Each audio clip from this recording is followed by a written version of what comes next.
Hey guys, it's that Dividend guy coming at you with another Robinhood portfolio update. Happy Thursday. Hopefully everybody's having a GGD, a great green day in the market. You know I always wish the best for my viewers and subscribers. So for today, we're going to go over the overall portfolio value. Of course, the value by the metric, see how we're doing in the short and long term, as well as our buying power. We're going to take a look at the individual holdings, see if we have any dividends coming up, as well as to see if there are any deals within the portfolio, see if there are any stocks that are overpriced, maybe some stocks that are deals that I could take advantage of. I do get paid tomorrow, so I'm hoping to transfer some cash over and either get a share of Apple or a share of Google. And then, of course, taking a look at our watch list, seeing if Costco or Berkshire are buys. As of right now, I'd probably just buy both of them if I had the cash. Now, for today, we are up around $393, 0.72% in the green. That 1 week mark, we are down $473, so we pretty much made what we lost, down 0.85%.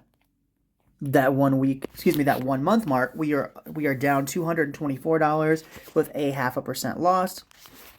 That 3 month mark, we're up nearly $5,200 with a 10.5% return. So not doing too bad there on that 3 month mark. Then year to date, we are at $5,300 with a 10.86% return. So doing about the same on the 3 month mark as we are for year to date. That 1 year mark, we are up $10,488.47, a near 24% return. And then all time since April of 2018, we are up $28,704.50. A 109.88% return. So short term, guys, anything can happen. There are tariffs, there's elections, there's earnings reports, there's bad news, there's people, there's people who feel this way, that way on CNBC. It doesn't necessarily matter. There's a lot that can happen in the short term. Anything can happen in the short term when it comes to the stock market. This is where we get our deals. This is where earnings prevail, right? So it's important to take advantage of short-term fluctuations because you're not going to get, most of the time, you're not going to get those big deals on those good companies, those good quality compounders in the short term. In the long term. Generally, you get it in the short term, right? Generally, you get it when there's a bad earnings report and you can buy Visa at 325 instead of 335, right? So it's important to take advantage of those small dips, but also have a cash pile on the side to be ready for those big crashes like 2008, like COVID, or like the dot-com bubble, right? So there are going to be short-term opportunities, and not all of them are going to be, not all of them are going to be ones that you want to take advantage of, and not all of them are going to be stocks that you want to buy if they're on a discount. So jumping in, starting with Realty Income, ticker symbol O, sitting at 56.22. We have 5 shares, $280 of market value. Average cost is around $52 per share. 0.51% of the portfolio is in Realty Income. Today we're down $1.70. Total we're up $22 with an 8.5% return. So guys, this is one of those. It pays monthly. It's a dividend aristocrat. My last payment was $1.34, so that they did just do a dividend increase. But this is one of those that I want it to be. I want it to be a very large position in the portfolio simply because I want this to someday alone supplement my income. So I would love for my monthly check to be like $2,000 or like $2,500, even $3,000 if I could get that, if I could get that amount of cash into the stock. So this is one of those that I am very bullish on real estate long term. I've looked at a lot of different REITs. I've looked at the Triple N. I've looked at AMT. I've looked at Ares Capital. There's been a lot, guys, and this is the one that I always come back to. This is the one that I think is the best on the market, and this is the one that I think I can sleep easy at night knowing I own. So this is one of those that even through COVID, when everything was shutting down, they still had occupancy over 90%. Retirement homes struggled, right? Companies like EPR that had like golf resorts or water parks, those were all shut down, right? And even entertainment industry stocks like Live Nation, they got shut down as well. So the reason that I love this stock so much is because I love their tenant base. I love that they have pharmacies, grocery stores, discount stores as well as the main hub for their real estate because those are things that people need regardless. People are going to still need their medications. People are still going to need groceries, right? Those things are never going away. Regardless of the economy, people are going to spend money for those products, right? And since Realty Income owns those, they own the land that those buildings are on, and then they don't have to pay for utilities, upkeep on the building, nothing like that. They just collect the rent check from places like Walgreens, Walmart, Sam's Club, CVS, Whole Foods, etc. Costco. They get those rent checks. So that's why I want them long term. That's why I want to own them, because this is going to be essentially my retirement stock, right? So I understand that this is not going to grow as much as, say, Google, Apple, etc., but I do want to make this a core position, just not in the top 5. And guys, let me know down in the comments below, is there a REIT that you guys own, and how long have you owned it? I've owned Realty Income on and off since I started investing, so it's been a long-term hold for me. But I definitely wouldn't be buying at these prices, because my average cost is almost $7 cheaper, so $6 or $7 cheaper. So I would buy it. I want to load up when it's at a good deal. Next up, we got Altria at right around $58 per share. 320 shares, $18,500 of market value. Average cost is right around $47.30. Around 34% of the portfolio is in Altria. Today we're up $75, 0.5%. Total we're up $3,400 with a 22% return. And guys, that is, as you guys can see there, that dividend of Altria, that's $326. So the goal for Altria is to buy a share of Apple. So now, guaranteed, as long as Apple stays below my dividend payment for Altria, which it probably will go above that eventually, I will be able to buy a share of Apple every single month. And the beautiful thing is, with a little bit of extra cash, so probably from eventually what I'll make from Realty Income, or eventually what I'll make from Coca-Cola this month, I'll be able to buy a share of Google as well. So for right now, the goal is just to have it buy a share of Apple, and it does that perfectly, right? It does that every single quarter. But that means that my dividend income is constantly growing, guys. That's the main objective of this portfolio and of my entire dividend journey, is my income, regardless of if it's 20 cents or if it's $1 or if it's $5, whatever the amount is, every single month my dividend income goes up. And now that I can add free cash to the portfolio as well, it should be exponential comparatively, because for the past couple of years, I've only been able to use dividend income. So Altria does that job very well. Altria buys Apple, AbbVie buys Google, and then Visa, with help, will buy Coca-Cola when it's a good buy. If it's not, if it's overpriced, then I'll be buying some Realty Income with that. So you guys can expect around by the end of April, when that dividend hits my account, I will be 100% buying a share of Apple. Next up, another dividend king at $70.62, Coca-Cola. 15 shares, almost $1,060 of market value. Average cost is $60.54. About 2% of the portfolios in Coca-Cola. Today we're up $9. Total we're up $150 with a 16% return. Then, of course, we have the KO dividend coming in on April 1st. Funny, we have one at the beginning of the month and one at the end, with both Coca-Cola and Altria paying this month, being April. But it's $7.65. So not a huge dividend from Coca-Cola, but it's something, and it does help boost up that overall dividend payment to help me buy another share of Google. Apple's guaranteed this month. I will have to add a little bit of cash to get Google as well. Next up, we got Apple at $223.19. We've got 11 shares, $2,400 of market value. Average cost is $218.37. About 4.5% of the portfolios in Apple.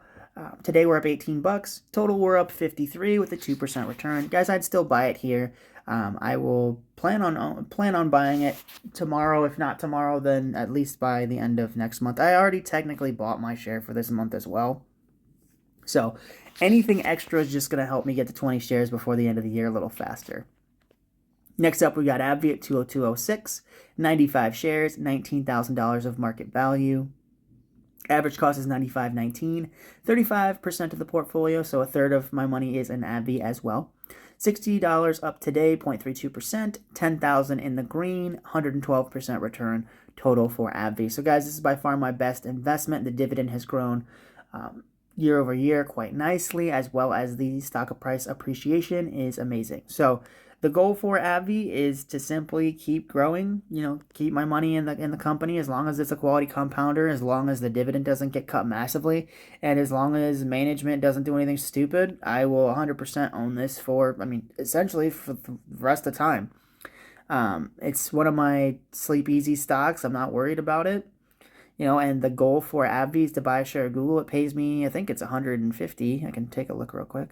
$155. So, and as you guys can see, from November to February, the dividend went up like $7. So the dividend's growing. So eventually, I'm like $10 off buying a share of Google for the month. So happy about that. So AbbVie will go ahead and buy me a share of Google. So again, dividends just keep on growing, guys.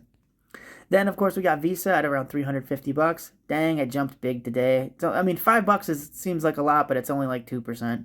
But we have 35 shares, 12K worth of market value. So, originally, when I switched to this position, it was like 10 grand. So, we've already made, it says like 12, but I put it into, technically, I put the T. Rowe Price into Walgreens, made 1,200 there, and then I put it into Visa. So, but the original value of T. Rowe Price was around 10 grand. So we've technically made money here on Visa. Average cost is around $3.50 a share. So I'd still buy it here, even though we're up a little bit. 23% to 22.3% of the portfolio is in Visa. Today we're up $193. Total we're up 71. So guys, overall, Visa is still a buy for me. The dividend is a lot smaller than it would have been if I had the Walgreens dividend and it was stable, or if I put it back into T. Rowe Price. But I just want, this is my end game, right? I wanted the money in Visa. I shouldn't have put it into stuff like VR or VFC, into stuff like T. Rowe Price or Tyson Foods like I did. I like T. Rowe. It might be added to the portfolio in the future, but as of right now, I just think Visa is a way better quality company. T. Rowe is down from where I originally had it too, so I've been looking at it, but I don't want to switch it out. I like Visa too much. And overall, guys, this is going to be a top 5 position for the portfolio. T. Rowe was never going to be that big in the portfolio, so it's better that I switched it to Visa. Then Google down today at 165.04. There's been a lot of news, a lot of red, a lot of scarcity around Google, which is great because I eventually want to buy more. We have 6 shares, a little under $1,000 in market value. Average cost is $193.35. Around 2% of the portfolio is in Google. Today we're down $12. Total we're down $170 with a 14% loss. So even though Apple and Visa are very close to the average cost, as of right now, Apple is by far the best buy. And so, with that being said, I will still be purchasing a share of Apple before April, but I might try to sneak in a share of Google as well. Then, of course, like I said earlier, the watch list just contains 2 stocks right now, being Costco. If I can get this, obviously, people are not freaking out as bad as they were because it dropped like $20 in the past, where's the month? Yeah. No, sorry, it dropped like $90, not $20.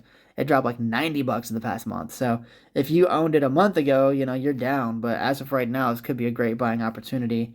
And you've already made $10 today and $31 in the for a week. That's not bad. A 3% return, in a week is phenomenal. So if you've been buying Costco, I totally would be there with you. If I had $1,000, I'd just throw into the market. But this is one of those that I like the business model. I would shop there if I could. This is one of those that I want to try Costco hot dogs so bad. So I'm a fan of the company. I like the way it's ran. I like that they reward shareholders when they build up extra cash instead of just either pouring it into the business unsuccessfully or buying something that they don't need. That's that's honestly the main reason why I want to own Costco, is as a management team, just over as long as I've been studying them, they've made such good cash flow decisions, versus like say AT&T. They bought DirecTV, they bought like Warner Brothers Discovery.